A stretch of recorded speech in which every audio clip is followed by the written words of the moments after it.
Аса қамқор, ерекше мейірімді Алланың атымен бастаймын. Құрметті ағайын, қадірлі оқырман. Баршамызға мәлім, санаулы күндердің ішінде қасиетті Рамазан айы келді. Сіздерді Рамазан айымен шын жүректен құттықтаймын.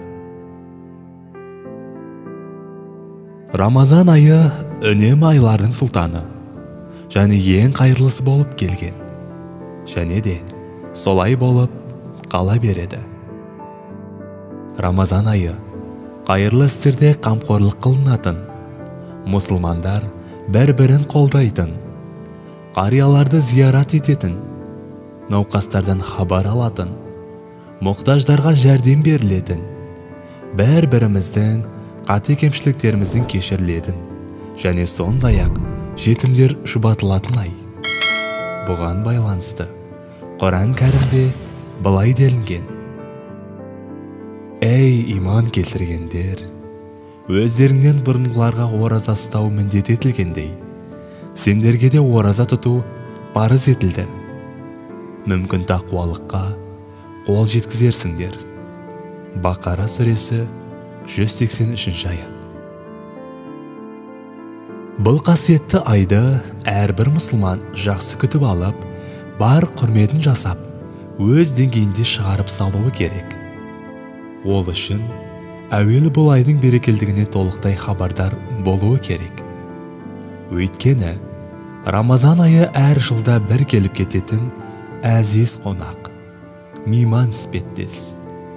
Үйіңізге қандай да бір қонақ келетін болса, оны жақсылап күтіп алып, құрметті орныңызға жайғастырып, асты үстіне түсіп, бар қызметіңізді арнайсыз. Дәл сол секілді, киелі саналған Рамазан айы да шын ықыласымызбен қарсы алып, қолымыздан келгенше ізгі амалдар арнауымыз керек.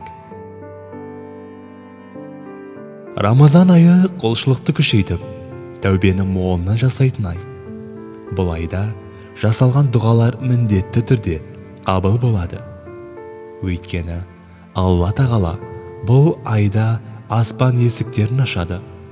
Бұл ай біздерге нәпсілерімізді тәрбиелеуге өз жәрдемін тигізеді. Яғни, ораза арқылы сабырға, өзгелерге мейірім шапағатын көрсетуге, Аллаға мойынсынуға жол табамыз.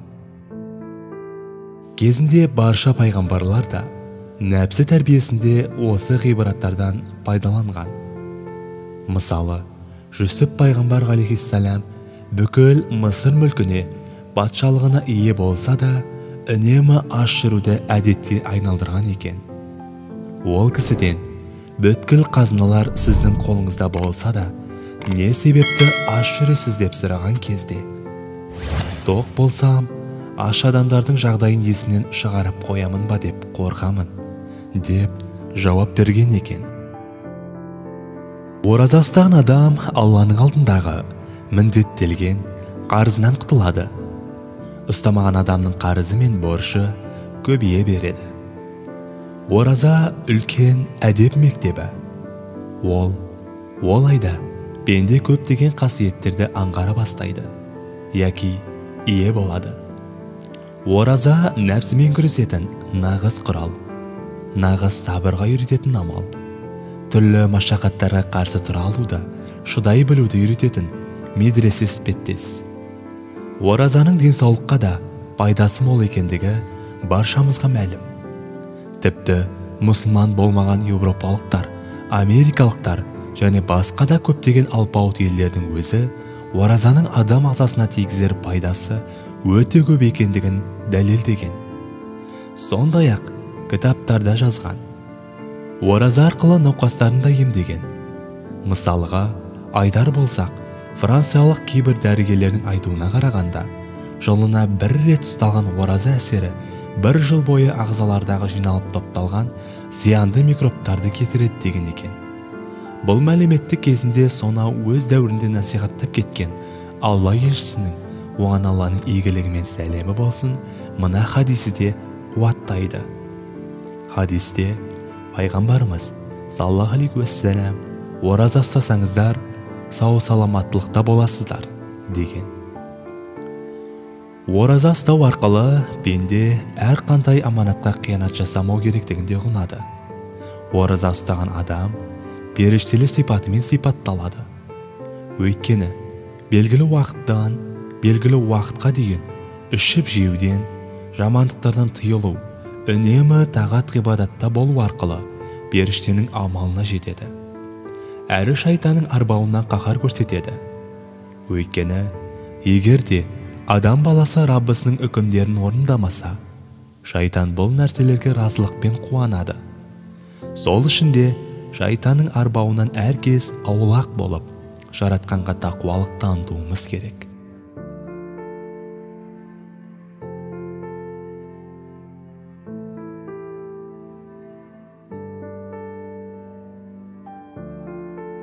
Жалпы, бұдан басқа да көптеген қасиеті баршылық. Дегенмен, бәрін айтып тауысу мүмкін емес. Дін ислам адамдарды шамасы келмейтін істерге мәжбүрлемейді. Соның ішінде ораза бабы да қарастырылған. Ханафи мазхабының ғұламалары Құран аяттары мен хадис шәріптерде келтірілген дерексөздердің ішінен төмендегі санаттағы кісілердің ораза ұстамауларына рұқсат етілгендігі бекіткен. Біріншіден, өте кәрі кісілер. Екіншіден, бала емізуші әйелдер. Үшіншіден, жолаушылар.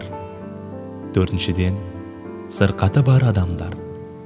Бесіншіден, ашығу немесе шөлдеу салдарынан денсаулығына зиян келушілер. Тағы басқа.